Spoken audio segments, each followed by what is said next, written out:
Hello and welcome to Witch Moon Magical Arts. My name is Lisa. Today is the second installment of my Wicca Basics course where I'll talk about the god and goddess and the wheel of the year. It is said that the goddess is known by many names. For the Celts, she is Arianrhod and Ceridwen. For the Greeks, Artemis and Demeter. For the Romans, she was called Diana. For the Egyptians, she was called Isis. She is the mother goddess, goddess of fertility and childbirth.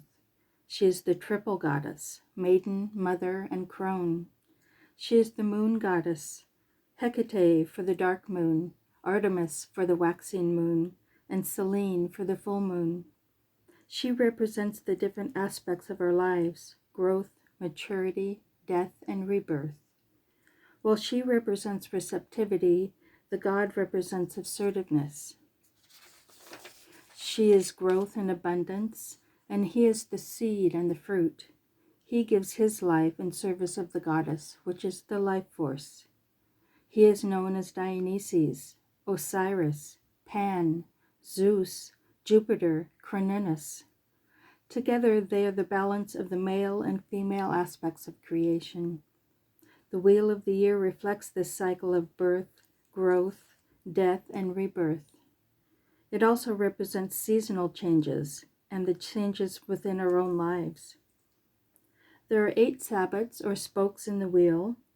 Around December 21st is Yule, or the winter solstice, which is the longest night and the shortest day of the year.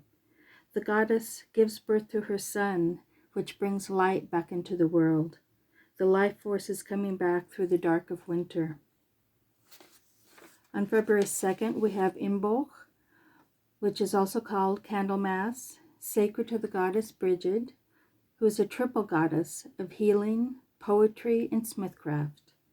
She is the goddess of the hearth and of fire. Light and warmth are visibly coming back to the world at this time.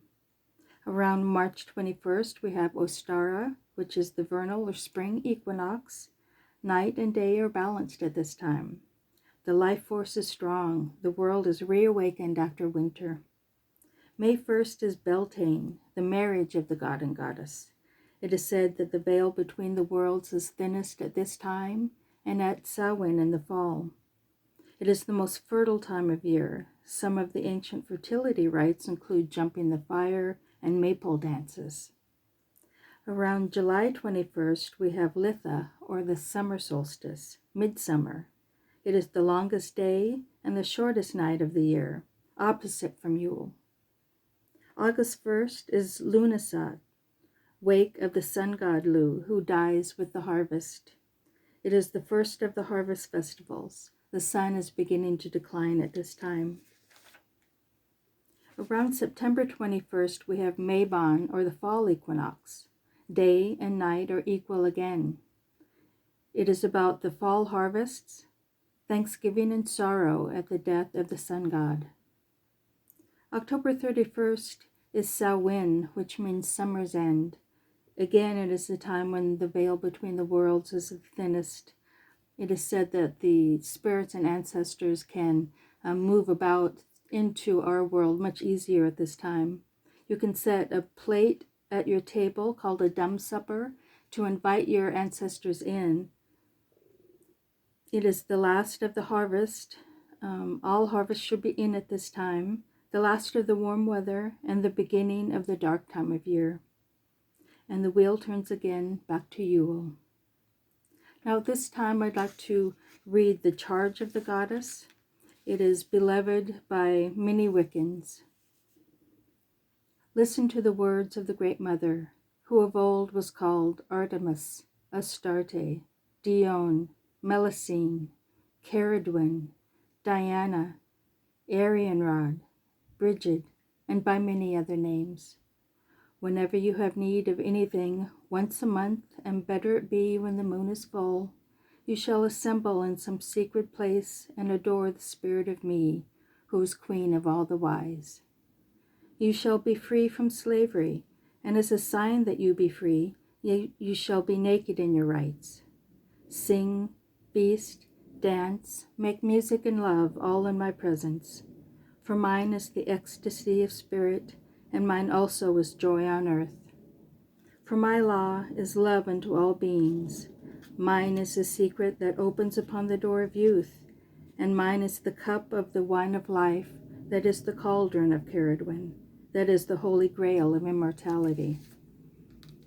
I give the knowledge of the Spirit eternal, and beyond death I give peace and freedom and reunion with those who have gone before.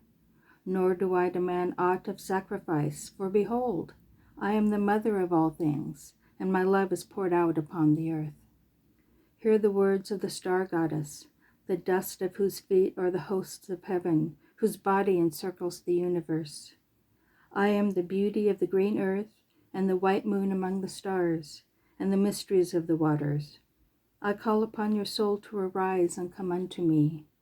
For I am the soul of nature that gives life to the universe.